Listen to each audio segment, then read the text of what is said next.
వక్ఫ్ చట్ట సవరణకు వ్యతిరేకంగా all India Muslim personal లా board పిలుపు మేరకు హైదరాబాద్లోని పలు ప్రాంతాల్లో ముస్లింలు లైట్లు ఆర్పేసి నిరసన చేపట్టారు.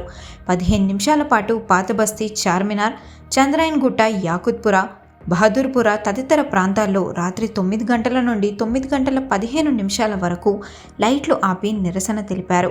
హైదరాబాద్లోని తన నివాసంలో లైట్లు ఆర్పేసి మజ్లిస్ అధినేత ఎంపీ అజరుద్దీన్ ఓవైసీ కూడా నిరసన తెలిపారు.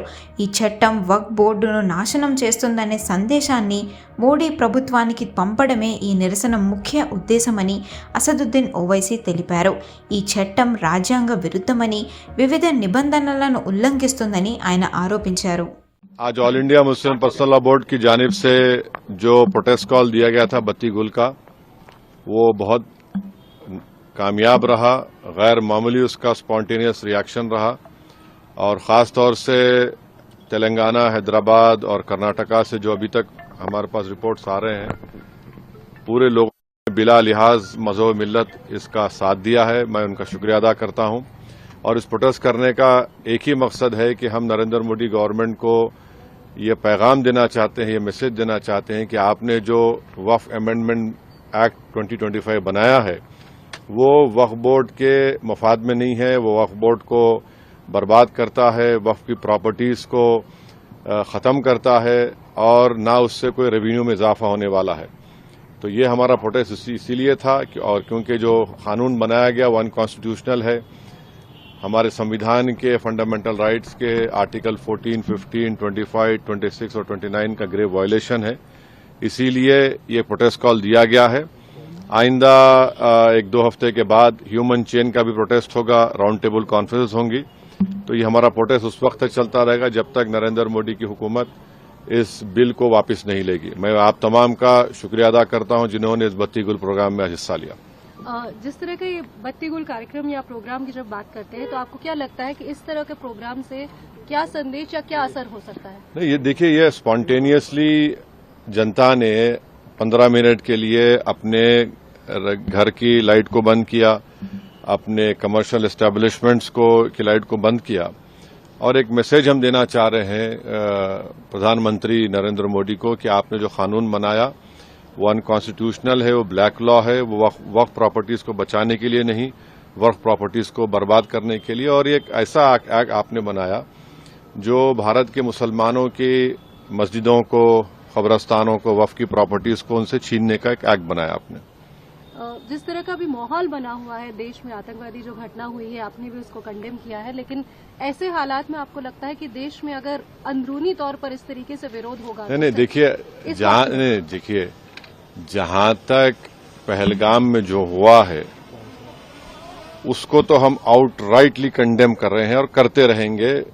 और हमने उस टेररिस्ट एक्ट को जिम्मेदार पाकिस्तान की इस्टेब्लिशमेंट, पाकिस्तान की सरकार को खड़ाया है और उन्हीं की पूरी सरपरस्ती में, उन्हीं की तायीद, उन्हीं के सपोर्ट और फाइनेंशियल सपोर्ट से, मिलिट्री ट्रेनिंग से वो आतंकवादी पाकिस्तान से बॉर्डर क्रॉस करके पहलगाम तक आए और वहां पर उन्होंने 26 टूरिस्ट को जान ली।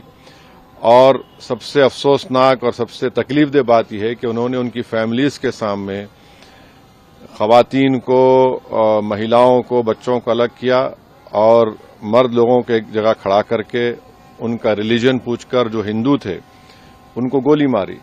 तो वो तो कंडेमनेबल है, उस पर कोई डिस्कशन होने की जरूरत भी नहीं है। जहां तक हमारा ये प्रोटेस्ट है इस कानून के खिलाफ, वो तो एक ऑनगोइंग प्रोटेस्ट था। और आपको मालूम होगा कि all India Muslim personal law board ने उस टेररिस्ट एक्ट को कंडेम किया और करीब 3 दिन तक हमने अपने प्रोटेस्ट को रोक के रखा।